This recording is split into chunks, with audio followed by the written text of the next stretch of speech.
Étienne Pujol, droit social, avocat, évidemment, en droit social et en droit du travail, Berilo. On parle des contrôles du télétravail. Alors, moi, je m'étais dit un peu naïvement que tout ça se faisait sur la base du volontariat, que tout le monde s'organisait. Non, non, Étienne, non. Il y a des contrôles. Pourquoi, d'abord, il y a des contrôles? Parce que certains ne joueraient pas le jeu? Il semblerait, d'après les statistiques mises en avant par le gouvernement depuis de nombreuses semaines, le télétravail est en décrue, notamment dans les métiers de service, et dans les métiers où, par construction, on est censé pouvoir télétravailler puisqu'on n'est pas assigné à une machine ou à un poste en particulier. Et donc, considérant à tort ou à raison que le télétravail était une des mesures principales pour éviter la propagation du Covid, eh bien, le gouvernement a indiqué que le télétravail devait de nouveau être surveillé de près par les administrations. Ça a bougé depuis le 31 mars, pour être précis. Oui, exactement. Ça bouge beaucoup, le télétravail. Ça bouge beaucoup. On a beaucoup de protocoles relatifs aux entreprises, au confinement. Et vous devez suivre, hein, vous les avocats. Et nous, on suit ça, effectivement. Il y a des instructions qui sont données aux préfets, aux inspecteurs du travail, et c'est effectivement des points de vigilance pour nos clients. Concrètement, on est bien d'accord sur le plan juridique, le gouvernement ne peut pas imposer le télétravail.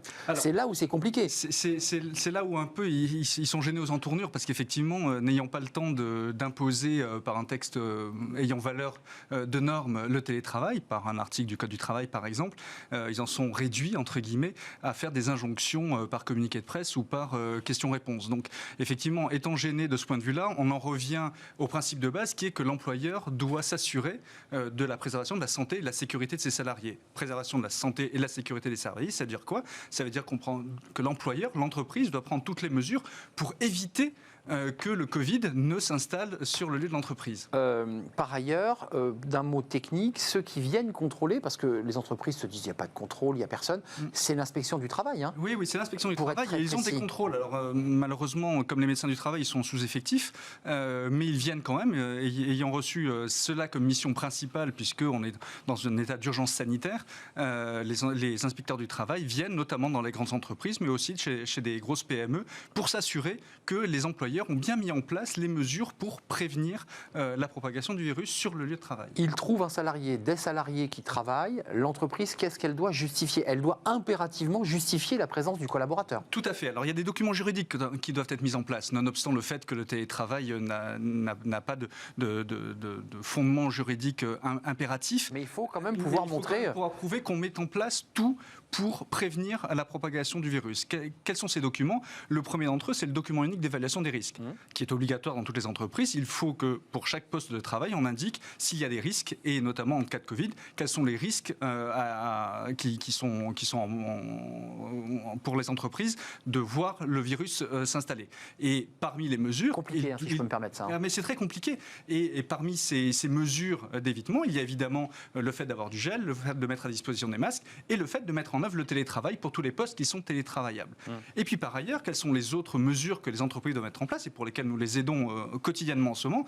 C'est les entreprises doivent mettre en place un plan d'action pour imposer, ou en tout cas pour vulgariser le télétravail. Éléments concrets. Éléments concrets, exactement. Avec les partenaires sociaux, avec le CSE, on détermine les postes qui sont télétravaillables et les postes qui ne le sont pas. Et parmi les postes télétravaillables, les titulaires des postes qui doivent télétravailler, tout en s'assurant, et c'est l'autre penchant pour lequel il y a une problématique, que les salariés qui sont en télétravail total ou à 4 jours sur 5 ne courent pas un autre risque de santé pour eux, qui est la santé mentale. On l'a beaucoup évoqué, c'est la question des travailleurs qui sont chez eux, qui sont confinés chez eux, certains depuis plus d'1 an maintenant, qui ne voient pas grand monde par construction sur le lieu de travail puisqu'ils n'y vont pas, qui ne voient pas grand monde non plus en dehors, et qui sont en souffrance du fait du télétravail. Et ça aussi, l'employeur, c'est très important, doit s'en préoccuper parce que c'est sa responsabilité. Mais vous, l'avocat, vous dites à un employeur qu'il est finalement entre deux cymbales. Il doit à la fois l'empêcher, je mets des guillemets, d'aller sur son site de travail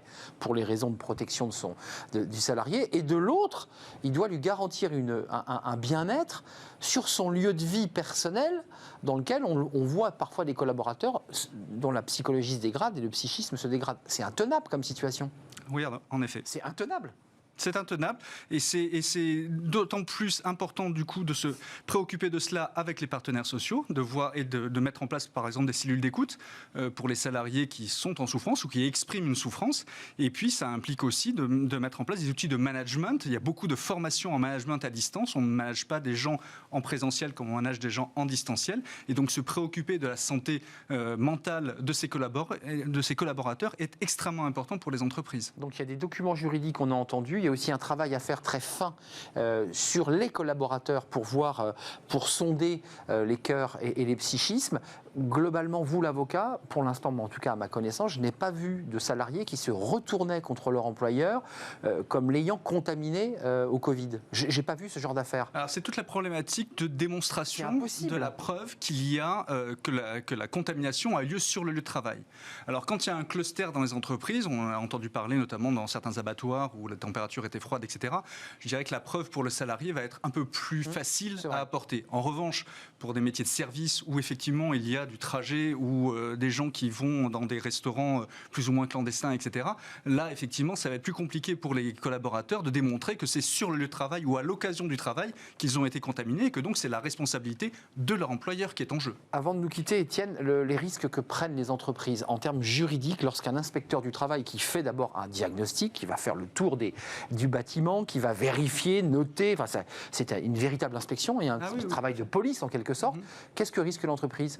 Alors, l'entreprise risque de se voir attraire devant le tribunal judiciaire, c'est-à-dire que l'inspecteur du travail va pouvoir saisir le tribunal pour dire, oui, exactement, pour dire au tribunal, sous astreinte, je vais demander à ce que cette entreprise mette en place les mesures dont j'ai constaté qu'elles n'avaient pas été mises en place quand je suis venu faire mon contrôle. D'accord, pas de mesures financières ou de... Alors, ça peut être avec une astreinte, ça peut être assorti d'une astreinte pour inciter l'entreprise à accélérer le processus de mise en place de ces documents. Là aussi, Étienne Pujol, je n'ai pas vu d'affaires pour l'instant, ou alors ça n'a pas été médiatisé. Au début du confinement, il y en a eu par les entreprises qui n'avaient pas mis en place les flux, vous savez, au sein des entreprises. Aller-retour avec les flèches. Exactement, avec les flèches, les ascenseurs qui ne font que la montée et d'autres qui ne font que la descente, etc. etc. Plus récemment, c'est vrai qu'on n'a pas, à ma connaissance, vu encore de référé pour ces questions liées spécifiquement au télétravail. La contrainte étant que les entreprises ont, pour l'immense majorité d'entre elles, déjà mis en place leur document unique d'évaluation des risques et que le plan d'action est encore assez récent, mais que beaucoup d'entreprises, et notamment par le biais de la NDRH, ont mis en place déjà ces protocoles. Enfin, ça ressemble quand même à un casse-tête, ce que vous nous décrivez. De toute façon, les services RH sont sur le pont depuis plus d'1 an maintenant. Ils sont extrêmement sollicités et c'est aussi difficile pour eux, qui sont mes clients, de gérer ce quotidien-là. Ouais, casse-tête d'ailleurs, pour être précis, et en même temps, zone de stress incroyable pour les RH, parce que des deux côtés, ils peuvent perdre. Oui, tout à fait. En faisant revenir un salarié une journée sur site, ils peuvent perdre, et en le maintenant trop longtemps à distance, ils peuvent aussi être condamnés, enfin en tout cas être en difficulté, donc c'est très dangereux. Tout à fait. Merci Étienne Pujol d'être venu nous rendre visite. Vous êtes avocat spécialiste, on l'aura compris, en droit du travail et en droit social chez Berilo, votre cabinet. Puis on se revoit bientôt, j'espère. Avec plaisir. Portez-vous bien. La suite, c'est avec Fanny Griesmer. Je ne sais pas, vous êtes gaucher ou droitier ? Droitier. Vous êtes droitier. On va parler des gauchers. Parce que un fils gaucher. Et voilà, il a un fils gaucher. On a tous été concernés de près ou de loin par le fait d'être gaucher, contrarié quand les médecins vous disaient non, il faut lâcher votre crayon et passer à droite. C'est souvent un peu compliqué, voilà, les gauchers. On en parle avec Fanny Griesmer. Est-elle gauchère ? Ça, c'est une question.